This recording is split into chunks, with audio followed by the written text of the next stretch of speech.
billahi minasyaitonir rajim. Bismillahirrahmanirrahim. Qala al-musannif rahimahullahu ta'ala wa nafa'ana bi'ulumiddin fid dharain amin summa qala.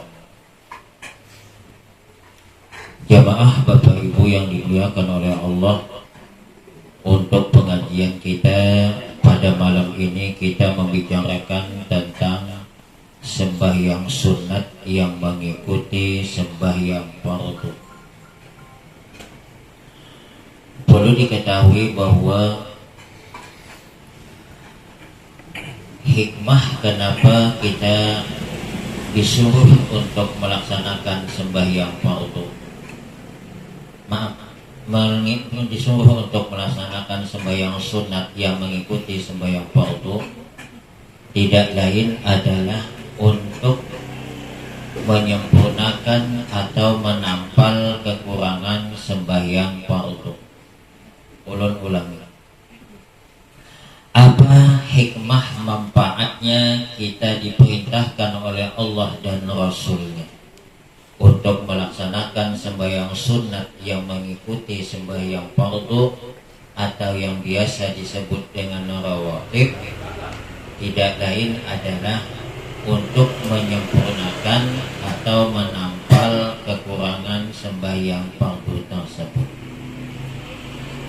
Dan sembahyang sunat yang mengikuti sembahyang fardu atau yang disebut dengan rawatib, ada yang dilakukan sebelum fardu saja, artinya sesudahnya tidak ada. Ada yang sebelum dan sesudahnya. Kemudian perlu diketahui bahwa apabila kita melakukan sembahyang sunat yang mengikuti sembahyang fardu itu sebelum dan sesudahnya ada, maka di waktu kita berniat di takbiratul ihram mesti dicantumkan sebelumnya atau sesudahnya. Contoh, aku sembahyang fardu maghrib sebelumnya, aku sembahyang fardu maghrib sesudahnya. Sebab apabila kada dimasukkan sebelum sesudahnya, berarti kada sah. Yang tidak usah disebut waktu kita takbiratul ihram niat sebelumnya itu kalau tidak ada sesudahnya. Contoh, sembahyang sunat sebelum subuh. Jangan kena aku sembahyang sunat subuh sebelumnya waktu takbiratul ihram dosa. Cukup usolli sunnata subhi rak'ataini lillahi ta'ala. Aku sembahyang sunat subuh 2 rakaat karena Allah Ta'ala. Jangan dimasukkan kata-kata atau niat sebelumnya, karena sesudahnya tidak ada. Kemudian sembahyang sunat yang mengikuti fardu atau yang disebut dengan rawatib itu lebih afdal dibandingkan sembahyang sunat tarawih. Kenapa ulun sedikit mengulang?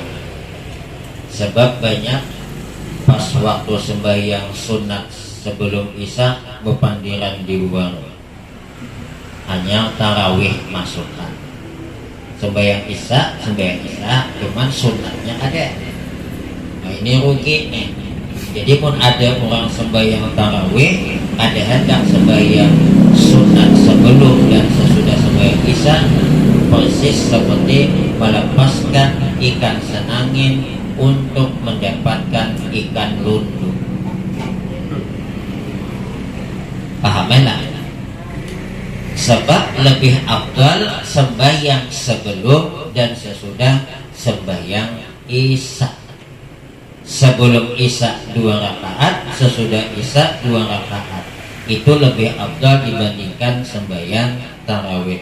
Kenapa kadang-kadang sembahyang sunat keluaran, sembahyang sunat isya pas sembahyang tarawih masukkan. Padahal lebih afdal sembahyang sunat. Kenapa? Karena sembahyang sunat itu lebih afdal, nih yang mengikuti sembahyang fardu lebih afdal dibandingkan sembahyang tarawih. Karena sembahyang sunat yang mengikuti fardu itu karena dia umpat ikut sembahyang fardu. Kita nih kada pejabat, ada bupati, ada 2 anak buah bupati, cuman semobil awan bupati naik gengsi sedikit, lalu berbuka lolongkang pada padanya. Padahal bujur numpang cuma jabatan kadada. Kenapa? Karena umpat. Padahal seandainya naik mobil yang satunya kada bupati sampai juga ke Jambi, cuman perasaan tuh lain sedikit. Karena bupati kadada. Kenapa maka sembahyang sebelum sesudah isya lebih afdal dibandingkan tarawih? Karena umpat kepada mengikut kepada isya. Nah, sembahyang yang mengikuti fardu itu jumlah semuanya 22 rakaat. Jadi sembahyang sunat satu hari satu malam itu yang mengikuti fardu ada 22 rakaat. 10 rakaat sunat muakkad dan 12 rakaat itu yang ghairu muakkad. Nah, yang muakkad yang 10 itu mana? 1, 2 rakaat sebelum subuh, 2 rakaat sebelum zuhur, 3, 2 rakaat sesudah zuhur, 4, 2 rakaat sesudah maghrib, 5, 2 rakaat sesudah isya. Maka masing-masing 2 kali 5 10. Apa kelebihan sembahyang sunat yang 10 rakaat ini? Masing-masing kelebihannya ada disebutkan oleh baginda Rasulullah Shallallahu Alaihi Wasallam. 1. Sembahyang sunat subuh atau biasa sembahyang sunat fajar. Nah, ini perlu diingat nih, sebab ada orang sembahyang sunat subuh al-fajar dilainakannya sunat subuh fajar. Padahal itu orangnya ngarannya cuman begitu. Jaka istilah presiden tuh nambah hari Joko Widodo dengan Jokowi itu tuh pangorangnya.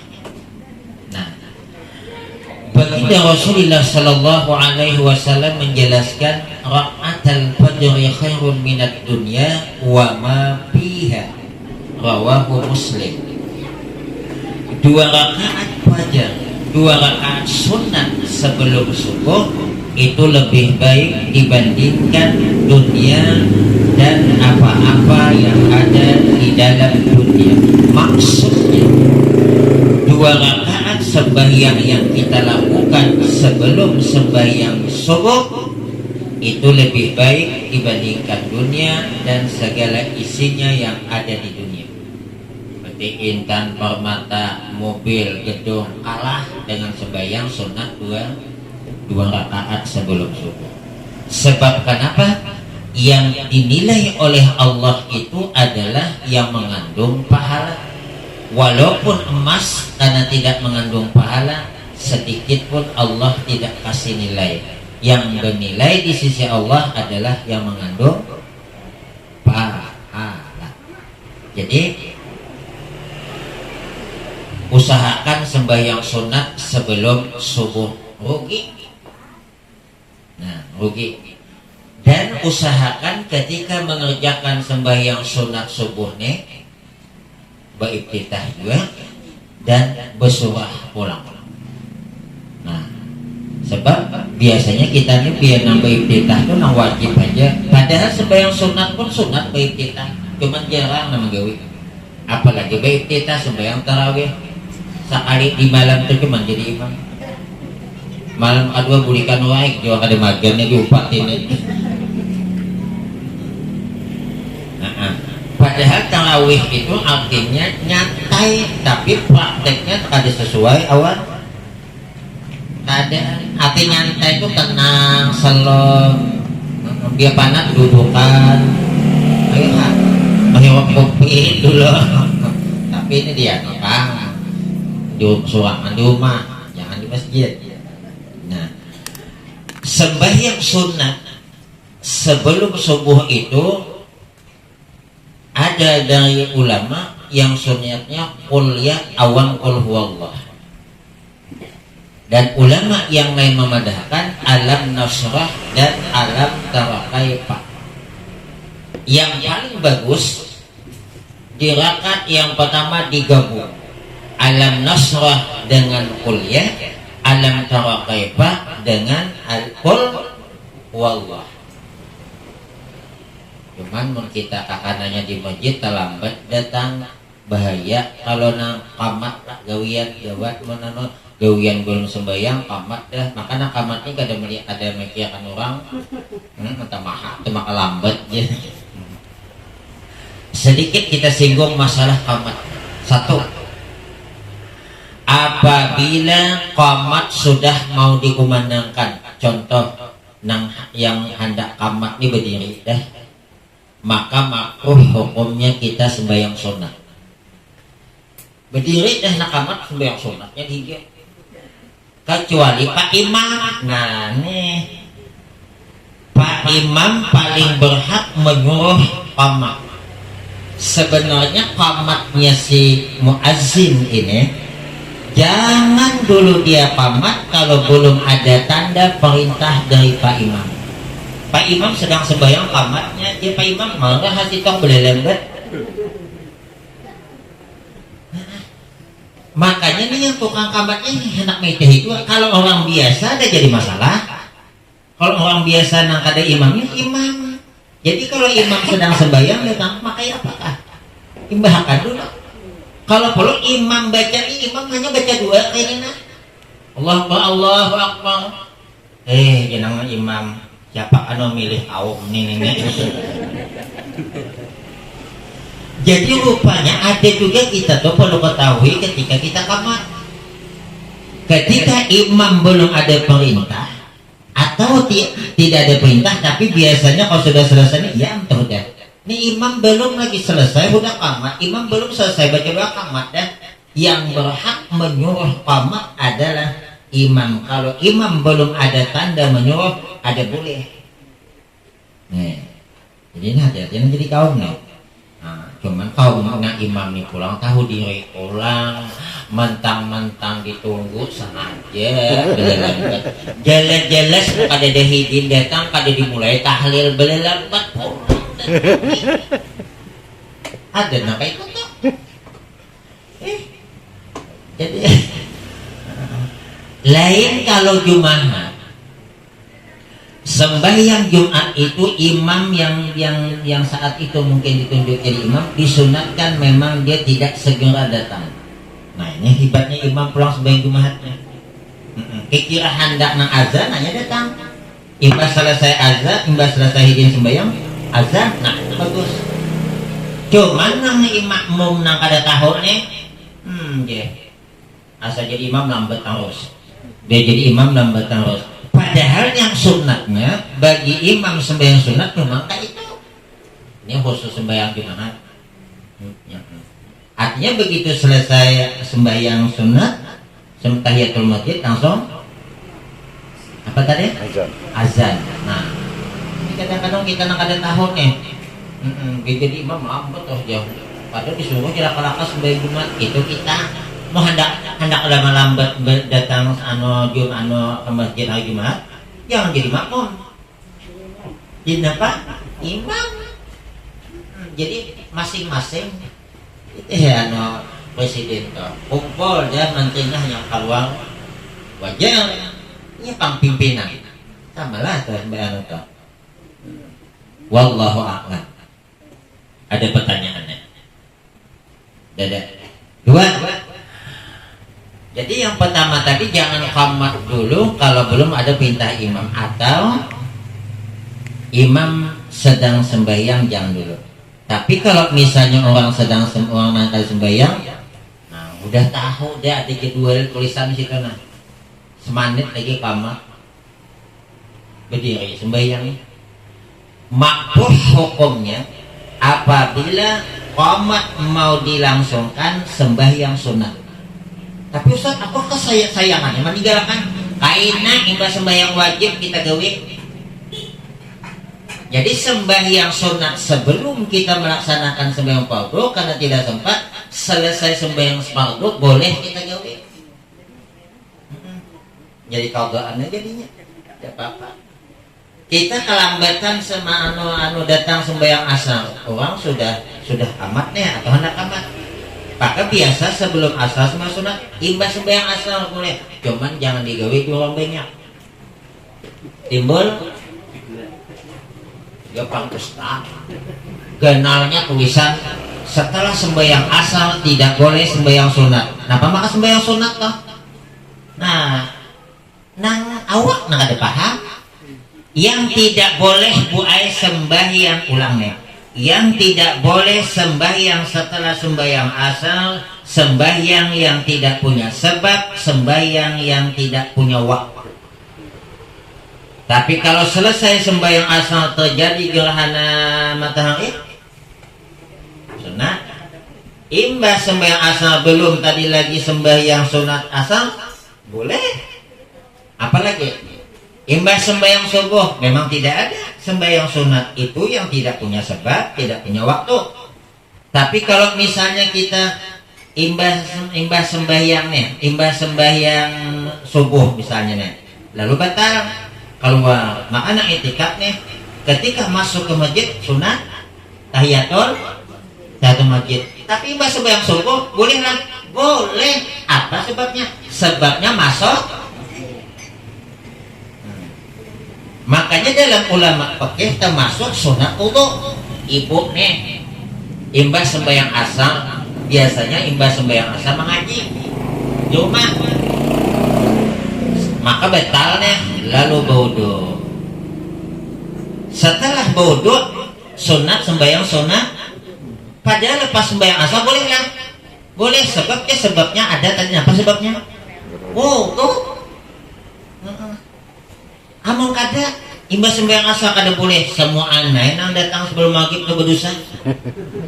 Karena biasa orang kalau datang sebelum maghrib sembahyang apa masuk masjid. Padahal katanya dilarang setelah sembahyang asar sampai sebelum tenggelam matahari. Padahal matahari masih nongol dia 5 menit lagi izin datang masuk sembahyang. Mun itu jadi dalil. Nah, padahal yang tidak boleh itu tak punya sebab dan ada waktu. Tapi ada satu. Sama toh. Sembahyang jenazah, imbas sembahyang asar boleh. Cuman kalau jenazah sudah ada di depan, bagus jenazah dulu. Wallahu a'lam. Ada pertanyaan? Selanjutnya do tunda nih, kan kada ingat. Macam mana kita sedang sembahyang sunat udah tahun nih, amat digawi oleh muadzin Allahu Akbar, maka dapat 1 rakaat Allahu Akbar. Atau belum dapat 1 rakaat. Lihat, apabila kita sempat mengerjakan, sempat ikut imam, lebih bagus kita selesaikan. Capai. Tapi yang kada sawah, baca Bismillahirrahmanirrahim. Alhamdulillahirabbil alamin. Dapat 2 kita, imam dapat 3 ya. Bagus banget. Sebab sembahyang berjamaah itu baik. Kita sembahyang sorangan, sembahyang fardu dapat 2 rakaat, kita jadikan sembahyang sunat karena mau ikut berjamaah. Saking disuruhnya berjamaah. Tapi kalau mau kebayaan ancap, ayo cepat-cepat. Rugi kesayangannya nih 1 rakaat lagi, bagus diselesaikan. Wallahu a'lam bishawab. Ada yang tak jelas nih? Jadi kalau tertinggal sembahyang sunat misalnya asar pakai padaan atau tidak? Dia sudah lewat waktu tuh, saya bakal gak karena dulu di anunya kan sausnya dikerjakan sebelum ini dikerjakan sesudah. Karena mengerjakan qadaan itu boleh sesudah sembahyang asar dengan catatan jangan di apa diintai-intai, aku sembahyang atau kayak ngaji bahasa, itu ya tidak boleh. Ini mah kepepet. Ibu nih ada sembahyang zuhur ketinggalan nih, maklum lah nih tadi nih lambat beli pengantin. Hendak sembahyang gincu 3 inci tabelnya, make up 2 inci, bulu mata neneh belum nah. Sayangannya maka mau upah tadi ini 200 nih.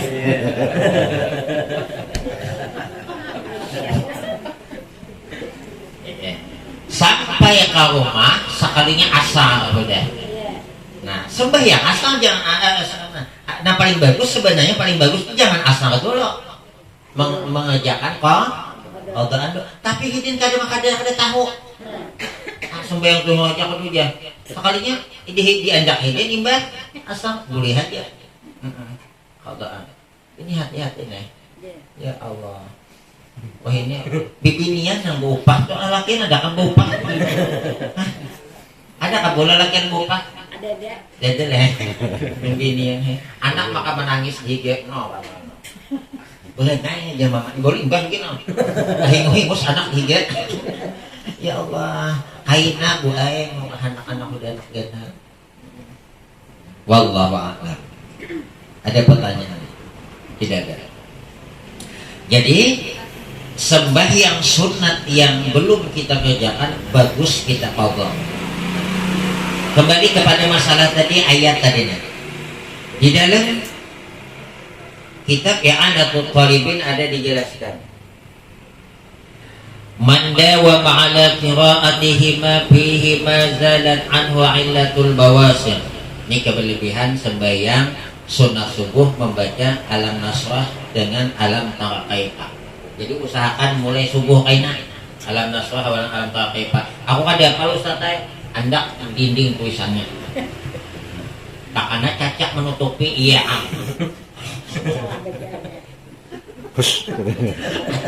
Atau dicitakan awan lem, rupanya lemnya nih lem nasi. Allah Akbar. Hanya 3 menit gugur nah pada sibuk anak. Maka bagus lah kita apa alam nasrah alam taqaifa. Barang siapa yang rutin membaca alam nasrah dan alam taqaifa di dalam 2 rakaat sembahyang sunat subuh, zalat anhu illatul bawasir, insyaallah hilang daripadanya penyakit bawasir, penyakit ambien. Nah, rupanya salah satu penghilang penyakit ambien itu apa hubungannya ya? Ada kali hubungan. Jadi sekali lagi, kalau ada hukum Allah tidak sesuai dengan akal, jangan dihubung-hubungkan. Kalau secara akal, kalau ibu bersentuhan dengan suami ibu, seharusnya bersentuhan di besok. Tapi buktinya bukan itu. Bodoh besok, muka di besok, tangan di besok, kepala nangka di tahun apa-apa gitu, pakai di besok. Betis nangka tagatok di besok juga. Seharusnya kalau secara akal, mana yang tersentuh dengan suami itu yang di besok. Tapi hukum Islam ada seperti itu. Bahkan seharusnya secara akal kan bau seburit, tapi ada dosa di basuh burit. Kenapa? Bodoh. Seharusnya kalau secara akal ngapain bodoh? Secara akal yang paling pantas itu basuh burit, karena di situ tadi yang keluar. Jadi sama ke orang sakit mata bawa rumah sakit. Ngapain suntik burit ke mata kah? Mau anak secara akal jangan burit dia suntik mata disuntik. Wakilah dan dikatakan mandawa ma'alaihi ma fihima la yarasuran zalikal yaum. Ini kelebihan kita sembahyang sunat sebelum subuh membaca alam nasrah dengan alam taqaifa. Yang kedua, dan barang siapa yang mengekali membaca alam nasrah rakaat yang pertama, alam taqaifa rakaat yang kedua di dalam sembahyang sunat subuh, la yarasuran zalikal yaum aslan, maka dia tidak akan melihat sedikit pun sesuatu yang jahat pada hari itu sama sekali. Artinya yang ada bagus tuh ada yang bagus semua. Nah, amun anak tunggu mobil kelihatan bagus lah. Laki mah dibawa bini orang bagus lah, bukan laki awak membawa bini orang, bini orang membawa laki awak. Ini apa ngambil mobil? Cakap laki awak ngambil mobil, laki awak yang bawa. Makanya nggak bisa menyopir.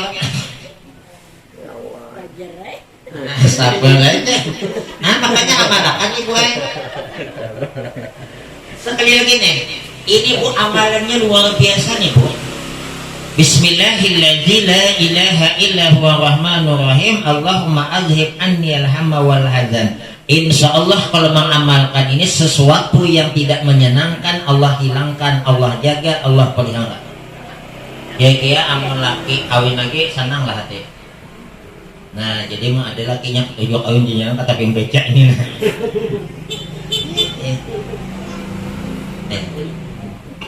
Ada madakan gue madu tuh manis. Ustaz saya madu manis di madu yang sakit. Wakilah dan dikatakan kelebihan yang ketiga man shallahuma bi alam wa alam lam yusibuhu fi dzalikal yaum alam. Barang siapa yang sembahyang 2 rakaat sebelum subuh, dia membaca alam nasrah dengan alam tarakibah, lam yusibahu fi dzalikal yaum alamun, tidak akan menimpa kepadanya pada hari itu penyakit. Nah, nampaknya lagi diamalkannya. Bahkan kata sebagian ulama, man qara'a alam wa alam salima minal alam. Siapa yang membaca 2 alam, maksudnya rakaat yang pertama alam nasrah, rakaat yang kedua alam tarakibah, maka selamat inya dari kena penyakit. Artinya kalau kena penyakit aja paling nang kabudik, alhamdulillah sakit kepala hilang. Kada sawat ambulan datang. Ini hebatnya nih. Nah, hebatnya alam. Nah, mulai dibaca bang kena. Sawat teh malam juga apal. Ya Ustaz kayak 2 ayat, 2 surah mah apal malamnya. Aku pengantin aja 2 bulan hanya apal nawaitul ghuslah. Iya gitu. Nih kita kelebihan nih. Tadi ulun madahakan kelebihan sembahyang sunat sebelum sesudah sembahyang fardu menampal atau menyempurnakan sembahyang fardu yang kurang. Jadi kalau kita sembahyang fardu ini pasti bukannya nang apa nggak sempurna, pas saja kali. Jaka istilahnya toh, anak tuh naik ujian dapat 6 saja pas jatuh naik jatuh. Ini dapat 6 aja kita kata 5, 4, 3. Tapi kita sembahyang sunat tuh bisa 6 toh. Minimal walaupun ada sempurna 9, 8. Tapi toh. Cuma tolong diingat nih Bapak Ibu. Sembahyang sunat itu paling afdal di rumah dibandingkan di masjid. Kecuali tarawih karena memakmurkan masjid. Nah cuman ibu-ibu na anu bagus tarawih di rumah. Bisa anak halus bagus tarawih di rumah jam 4 kemana atas masjid. Sambil mayun anak kau aja. Mulun suami mempraktikkan sembahyang sunat sambil mayun anak. Sambil mayun anak guling deh. Nah, dihiga. Allah Akbar. Rakaat yang kedua beri Allah Akbar. Ambil ayunan tarik lapas. Asal jangan kayak ini hasil bayang. Ambil tarik lapas. Ada bapak kan? Tapi anak tahu panjangannya. Enak di rumah mau ada anak halus lagi. Jadi jangan anak halus yang dibawa ke masjid nama sembahyang tarawih. Ya Allah, anak 3-4 tahun bawa ke masjid. Bukan cuma ribut, ada yang tak berhira lah. Kejadian di sana semua tujuan. Ada tempat kambing, ada dapat pahala gua, dapat dosa. Kurang saleh. Kalau sembahyang sunat apa nih yang mengikuti paut itu boleh nggak duduk? Boleh, cuman pahalanya separuh. Misalnya ibu nih sembahyang zuhur hendak 4 rakaat sebelumnya, sesudahnya 4 2. Berduduk 4 dapat aja pahala, cuman gak ada sama berdiri. Ganggung tuh aja boleh berbisis orang dada lain rasanya. Amunnya berdiri ya bemesis tah. Amunnya duduk ya bujunang gampungan dia. Da bentot pulang tah. Kemudian apa kelebihan sembahyang sunat zuhur? Qala Nabi sallallahu alaihi wasallam man shalla qabla zuhri arba'an kana ka'idki raqabah min bani Ismail. Barang siapa yang sembahyang sebelum zuhur 4 rakaat adalah ia seperti memerdekakan hamba sahaya dari keturunan anak Nabi Ismail. Seandainya Nabi Ismail itu berisi anak jadi hamba, maka dengan kita sembahyang 4 rakaat sebelum zuhur, berarti kita pahalanya seperti memerdekakan itu. Nah, perlu diketahui Bu, sembahyang 4 rakaat zuhur ini 2 yang muakkad, 2 yang ghairu muakkad. Nah, tadi kan ulun nyambet nih, 6 muakkad itu adalah 10. Subuh 2, zuhur 2, sebelum zuhur 2, sesudah zuhur 2, kemudian sesudah maghrib 2, sesudah isya 2. Adapun yang ghairu muakkad jumlahnya 12 ditambah 2 sebelum zuhur, berarti jadi berapa semua? 12. Ada yang tadi 2 zuhur yang muakkadnya, 2 pulang sebelum yang ghairu muakkad, berarti berapa semuanya? 4. Ditambah lagi 2 sesudahnya, berarti 4 sebelum, 4 2 muakkad, 2 ghairu. Nah, kemudian Bapak sudah zuhur 4 adalah. Kemudian 4 rakaat sebelum asar. Berapa dah? 8. Kemudian 2 rakaat sebelum maghrib. Kemudian 2 rakaat sebelum isya. Pas 12. Nah, pas 12. Nah, jadi apabila kita melaksanakan sembahyang zuhur, mukawat jangan dulu 2 rakaat itu 2 rakaat itu berhari. Mungkin udah umur nang 50-an ini, udah 40-an ke atasnya ditambah-tambah Baru Ustaz orang lagi Ustaz bertambah, tenaga masih ada. Bertenaga tapi kuliah. Nang Tuhan deh pagi aja. Aku begawi kena kawal lagi. Anakku nya ada buliah anak aku begawi. Aku itu disuruh masak ikan. Apa ada? Banyu deh aku buat agen jadi minyak, aku tahu pang mana minyak mana banyu. Maklum mata kata teh. Nah, kemudian sembahyang zuhur 4 rakaat sebelum ini Bu, boleh itu sekaligus 4 rakaat dan boleh 2-2. Tapi yang paling bagus 2-2.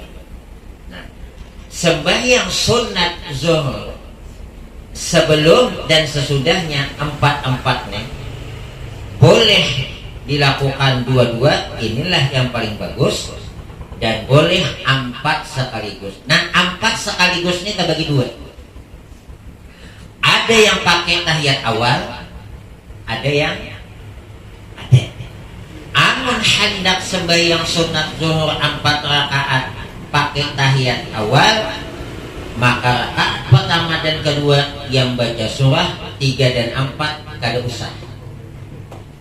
Amun hendak sembahyang sunat zuhur 4 rakaat sekaligus, sekali salam, sekali takbiratul ihram, ada bertahiyat awal, berarti langsung tahiyat akhir. Keempat-empatnya membaca surah. Jadi macam mana menghendaknya? Kamu ada apa? Dapat tak jual pahala teman lain nya ada jual gabung tuh nambah misi sandal, ada juga dicolok dulu kanan no coklat hanya dicolok pulang ke mesis dasar lain. Jagolan itu anu mesisnya di coklat. Amun itu wujud diadak di mesis mana? BBD angkat separuh kita tinggal separuh memberi. Nah, jadi ini masih isi perbandingan. Ya. Kemudian mana yang paling afdal kalau 4 rakaat sekaligus hadir? Yang paling afdal adalah tidak pakai tahiyat awal, tapi keempat-empatnya pakai surah. Nah, wallahu a'lam bishawab. Ada yang takut? Guru, bagaimana cara menghilangkan penyakit riak? Ini kan Ustaz pakai tenak wong ini kan bahari yang Tuhan ada boleh lapis. pakai dia beli terapis. Boleh ya? Bahari ini. Bahari. Bahari. Oh, bahari itu jin telapis bu ay cuma nya kada telapongnya tangan telapongnya. Yang tidak boleh talapis itu pakaian sembahyang telapong bibini adalah dahi tidak boleh sujud kepada telapong. Adapun tertindih telapak tangan, betis ada jadi masalah. Bahari uang telapong panjang.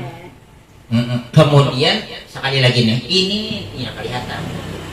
Karena bagusnya bibini itu, bagusnya kalau sembahyang ini nampak juga. Karena kan muhal ini nih. Nah, cuman kenapa maka bibini diandaki di sini supaya jangan malu. Nah, lalu bibini ini kada kawanya kelihatan kene. Kadanya apabila begini kelihatan batalnya. Lain telapong panjangnya kayak ini. Amunta bibini telapong handap jangan dikeluarkan. Apabila dikeluarkan bahaya. Nah, nih. Telapong handap, baju handap long di dalam ay betul. Nah, asalnya kalau telapong handap bajunya mesti panjang. Bajunya handap, telapong handap. Maksa lagi buat. Aku bisa melihat Pak. Anak-anak di rumah. Kekanakan. Wah, kuhinya dijual kekanakan gitu gue. Tapi kekanakan 1995. Mohon maaf Bu. Yang paling bagus telapong kayak bahari aman insya Allah. Sebab kata dalam mazhab Syafi'i apabila dia telapong pendek waktu mengangkat kelihatan ini. Di abata atal. Sama waktu sujud dia dikeluarkannya. Nah, waktu di atas tertutup tapi dari sini kelihatan nah. Kecuali nya pakai. Jadi kalau misalnya pakai telapong pendek, handap bagusnya pakai jangan pakai sarung, pakai baju yang baju ketat yang baju arit banyak nantang supaya jangan kelihatan. Ini pakai baju yokensi setelah handap kan napanya jabul.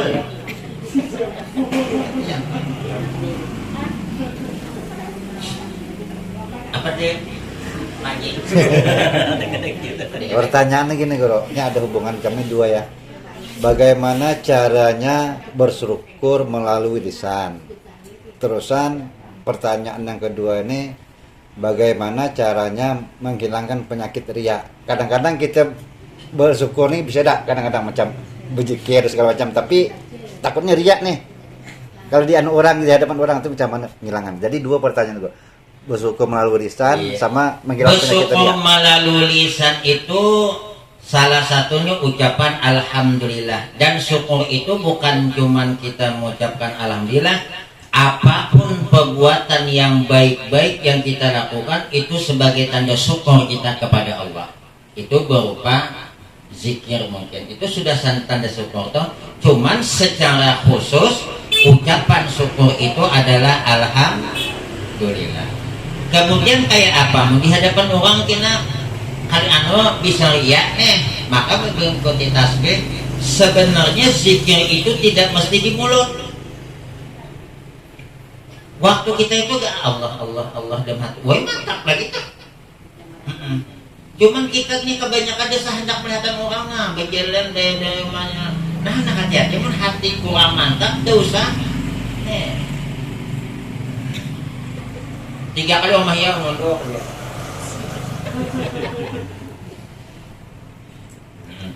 Jadi yang ngarannya zikir itu apa saja perkataan, perbuatan yang itu membuat Allah ridha ngarannya zikir. Berarti kita duduk di majelis taklim ini termasuk zikir. Artinya zikir di sini nih apa saja perbuatan, perkataan yang itu membawa keridhaan Allah disebut zikir. Artinya zikir itu ingat kepada Allah. Nah dengan sebab kita ini kan ingat kepada Allah, Allah menyuruh kita menuntut ilmu. Berarti Jadi amun kita kada kawat hati kajaga riak nih, jangan berikut aku dengan hati aja. Atau jangan berikut mudah aja. Mudah kebiasaan. Ini pamulaan dari mulai hari nyaman bagus, mudah kawasan nyaman nih. Jadi malam pertama tanpa itu aja ada nyaman mandi subuh, mudah kebiasaan itu aja mandi aja subuh. Nampaknya tak imbay lagi. Jangan di tempat kita Pak. Ayo hebat dulu ya.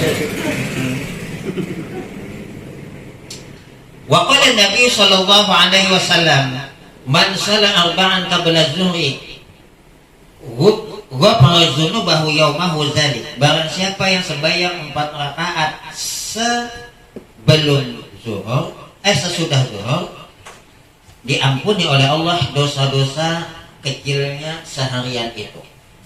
Wa qala Nabi sallallahu alaihi wasallam, man hafaza ala 4 raka'atin qabla zuhri wa arba'in ba'daha haramahu Allahu 'alan nar. Barang siapa yang menjaga, memelihara rutin sembahyang 4 rakaat sebelum zuhur dan 4 rakaat sesudah zuhur, Allah haramkan tubuhnya dari api neraka. Ujar ulama mentafsirkan ini, walaupun ada dosa, insya Allah Allah masukkan ke surga. Kamu kayak itu kayak Pak Ustaz, wah banyak dosa Ustaz.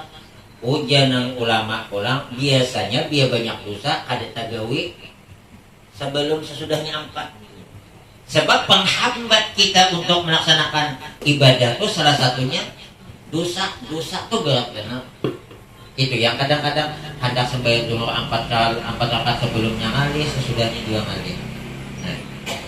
Wa qala Nabi sallallahu alaihi wasallam, cuman amat ibu sembahyang zuhur 2 rakaat aja pang sebelumnya dapat pahala, sesudahnya 2 rakaat dapat pahala. Cuman 4 istimewa. Kelebihannya lain awan 2. Wallahu a'lam bishawab. Ada yang bertakon?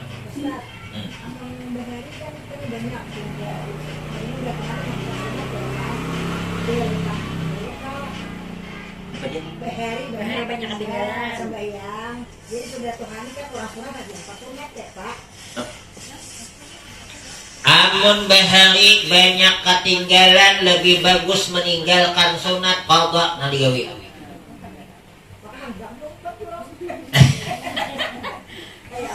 Uja ulama bukan diulun yang tersinggung. Bujuran tak. Mau kada percaya karena bawakan kitabnya.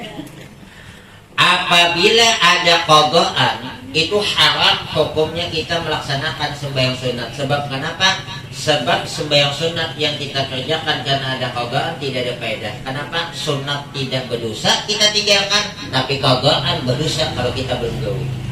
Jadi ujar ulama, lebih bagus waktu yang digunakan untuk sembahyang sunat digunakan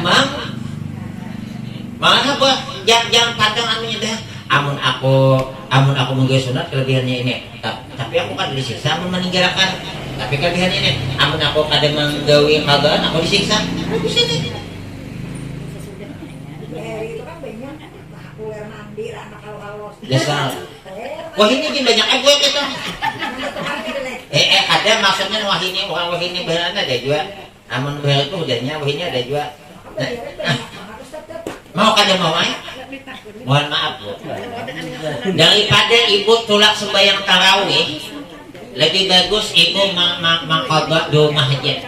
Mohon maaf lu telaju pangati udah batakona. Lebih bagus ibu mengqadha sembahyang bahari nang ketinggalan ayuhan. Imbas mulai baru batuan subuh 2, zuhur 2, zuhur 4, asar 4, maghrib 3 isya. Imbah jual di masjid malah kada anak 4 sembahyang. Kenapa? Selama qadhaan belum lunas kita masih dosa. Tapi kalau kita kada sembahyang tarawih kada berdosa. Kada berdosa. Sebab yang sembahyang sunat itu menampar kekurangan sembahyang fardu. Bu, sembahyang sunat menampar kekurangan sembahyang fardu. Nah, berfungsi penampar amunan ditampar ada. Paham lah?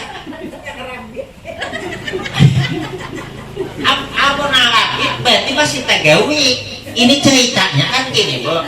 Sembahyang sunat menampal sembahyang fardu. Nah, berarti digawi sembahyang fardu. Amun sembahyang fardu kita kada gawi penampal ada, anda penampalnya di mana? Lebih bagus buat kita kada beisi dempol tapi beisi sampan dibandingkan beisi sampan kada beisi sampan tapi beisi dempol. Sebab beisi dempol kemana dempol mandang. Paham? Jangan dua-duanya Ah, amun sanggup? Bayar kada kan benar. Cuman ujar ulama, apabila kita banyak qadaan, kita kada boleh berleha-leha. Pokoknya seluruh waktu sehari semalam itu kita gunakan untuk mengqada, kecuali itu boleh kita akan mengqada waktu untuk nguling, awan makan dan berusaha. Dia ada waktu, ada kita nonton kisah nyata, ada. Itu siapa pula? Tahap-tahap begitu. Ibu, punya ulama kayak itu. Ulun ini banyak qadaannya. Jadi ulun ini cuma ada waktu kada mangqada tuh satu karena begawi. Dua, karena guring, sebab kada kalau kada guring. Tiga, mungkin makan. Nah, selain itu ada apalagi hendak jalan-jalan ke alun-alun. Boleh toh? Ibu jangan tersinggung dengan sebab ini berarti ibu alhamdulillah kan ini kayaknya banyak nilai kemudian gue orang tuh merasa kada berdosa padahal dosa nak berdosa ya Allah nih ya Allah. Nah tapi jangan sebab ibu berusaha menggawe mudah-mudahan sambil menggawe sambil istighfar nang kekurangan bahari itu dan ya Allah ampuni deh ayo uang tunah hutang kebanyakan tapi masih berguyur membayar masih ada jangan udah lunasakan atau nang murah salat itu kan lunas lalu nang kan berbayar lalu dia berhutang di sini dia belanja nang lunas ke sini nah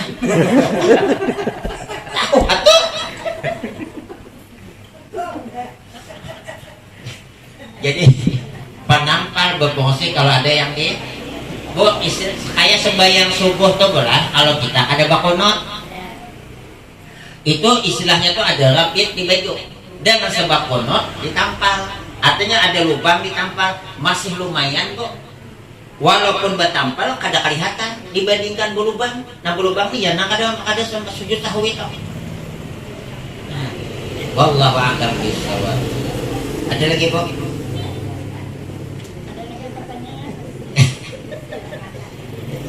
Aku jak boleh menakbat takon karena aku juga kayaknya bagus. Wa qala Nabi sallallahu alaihi wasallam rahimallahu 'abdan shalla arba'an qabla 'asr. Allah menyayangi hamba yang sembahyang 4 rakaat sebelum asar. Jadi Bu, bagus sembahyang asar itu jangan cuma 2, amun 2 tuh berhari. Mulai esok kita mulai 4. Boleh 4 sekaligus, lebih bagus 2. Boleh 4 sekaligus, lebih bagus 2. Nah, ujar ulama, tanda seorang hamba itu disayangi oleh Allah, dia bisa melaksanakan sembahyang asar 4 rakaat sebelumnya. Nah, itu tanda. Wa qala Nabi sallallahu alaihi wasallam, "Man shalla qabla al-'ashri arba'an haramahu Allah 'alan nar." Barang siapa yang sembahyang sebelum asar 4 rakaat, Allah haramkan tubuhnya terkena api neraka. Ya lagi, Allah bebaskan dari siksa api neraka. Nah cuman tuh tadi pang ada keadaan bagus. Nah, tapi hendak toh sunat 3 wiki begitu nang keadaan. Nah kayak istilah kita kakada itu boleh bayar dulu belum lunas lagi nih. Nah, hutang 100 bayar 75 masih ada 25 ambil pulang 50. Itu ketujuh gaji masih ada ada ketujuh benernya malah hutang pulang tapi bayar dulu. Ini kada nih berhutang ke sini lunas ini terus sengaja pulang lalu saking membawa nih ini mulai sakit kebanyakan di sana kayak itu cuman biasanya dihitung kagak kan. Wallahu a'lam. Ada pertanyaan ada Cara sembayangan orang yang berapa? Orang baring, cara sembahyang orang baring. inya bermiring dulu kiblat di sana lah katakanlah. Antum masih biasa sana kali berapa sih toh? Nah, ini kan dulu kiblat di sana Iya, sekarang anggap kan. lah, iya. Iya. Nah, kayak ini dulu nang bano mukawa. Orang sakit lah bareng kan. Nah, maka budak ini garing ngalih kan? Bebentar sih nih. Nah, oleh karena kada kawa, maka biasa terantang. Nah, amun terantang, kepala ditinggiakan. Terantang, berapa terantang ditinggiakannya? Satu batis ke jadi kayak apa? Nah, anu lagi nih, bisa teh kepala menggunakan siket. Nah, jadi ingat ada hati nih sedang berdiri nih, ini sedang rokok nih, ini sedang sujud nih. Nanti ingat akan jangan ada bingung kena aku nanti sujud jangan rokok.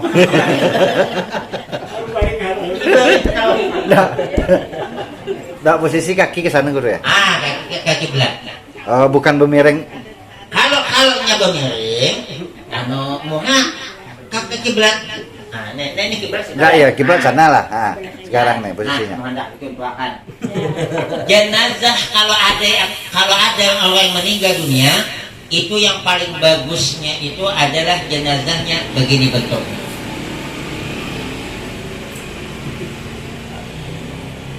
Nah, makanya ini jenazah hari sedikit. Nah, uang sebayang tuh kayak juga deh. Oh. Nah, ini nyaman lagi biar wakot. Allah Akbar. Nabi Allah di mana nih kan? Allah Akbar. Allah Akbar. Allah.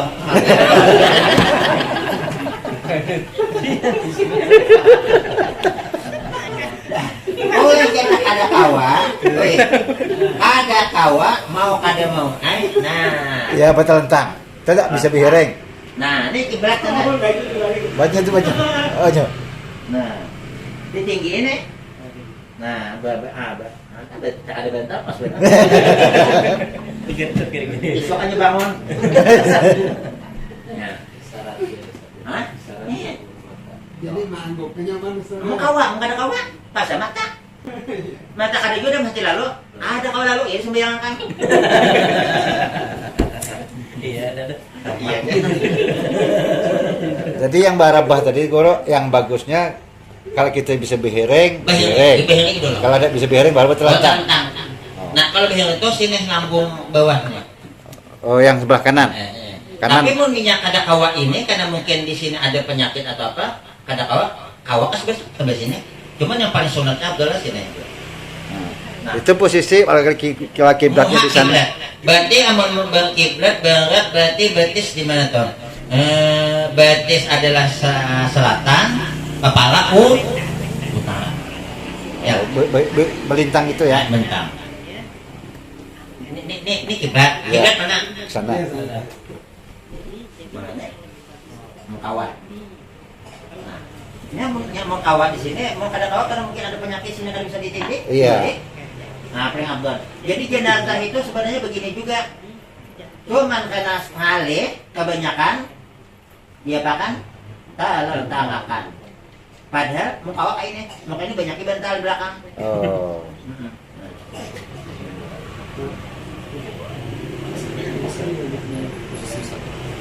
Ada pas jenazah sini yang pemilik mainan. Wah. Padahal itu dulu pemilik dulu. Di waktu disemayangkan mayat ya. Ada waktu ibu meninggal. Oh. Waktu ibu meninggal. Oh, waktu meninggal di rumah enak Di posisi. rumah. Mau sebayang atau lantaran? Diheringkan ya. Nah, diringkan. Ada paling kiblat.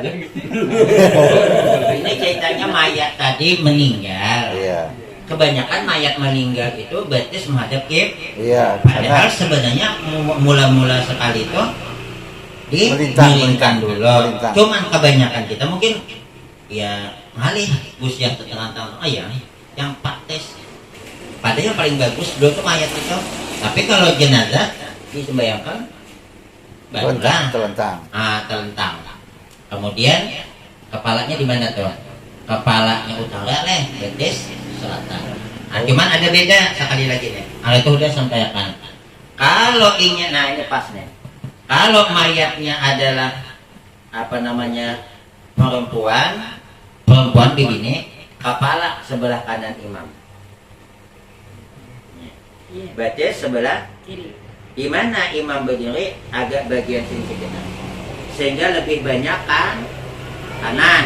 mudahan lebih banyak kebaikannya. Jadi mau ada nang bibirnya kayaknya ketahuan toh, mau ada kelumpanan, besar tahu. Amun mayatnya lelaki, kepala di sebelah kiri, ini ulun, biar kanan naik. Sebelah kanan betis. Imam di mana berdiri? Imam berdiri agak ke sini tang bahu, sehingga banyak ke mana nih? Kanan. Apa maksudnya? Mudah-mudahan lebih banyak kebaikannya ketimbang kejahatannya. Makanya amun nang paling alih ini orangnya kene inya mati karena pukuli, maka ditakutnya bagaimana kita saksikan mayat ini. Baik, ya padahalnya dipukuli orang mati. Jadi ulama udahlah kita umpat hadis Nabi, artinya niatnya itu mendoakan baik ya. Kita kada tahu kan batinnya, mungkin waktu akan pokoknya tobat.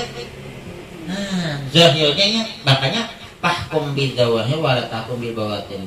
Nah jadi mungkin udahlah kita bagus baik sampai dia mati mudahan.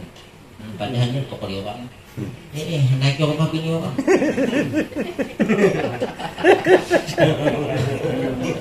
Kacau. Jadi sama jam berapa dan hanya sejam. Mohon maaf kalau ada orang bunuh diri, apakah disembayangkan? Tetap disembayangkan. Asalnya Sedang. Cuman menyembayangkan tuh jam banyak orangnya. Nama mandi iseko, imam seko, awan makmum jadi berdua. Sebab timbul fitnah karena ini orang bunuh diri, amplop dihambur supaya banyak 1.000 sih orang. Betul. Timbul fitnah karena gak ada apa-apa gitu Pak.